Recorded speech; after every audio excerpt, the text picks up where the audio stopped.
থাকলাম আমি মৈত্রেয়ী। হঠাৎ ঘুম ভেঙে দেখি নিস্তব্ধ চার দেওয়ালের মাঝে আমি একা।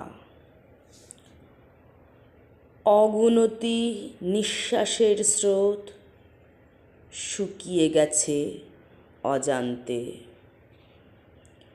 পার হয়ে গেছে অগুনতি যুগ।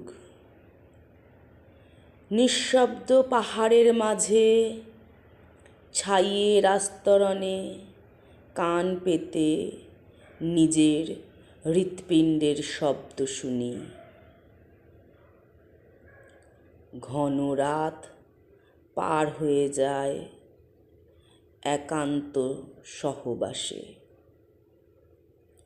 উষ্ণ প্রাণের তরঙ্গ দীর্ঘায়িত হয় দেহের সর্বত্রে।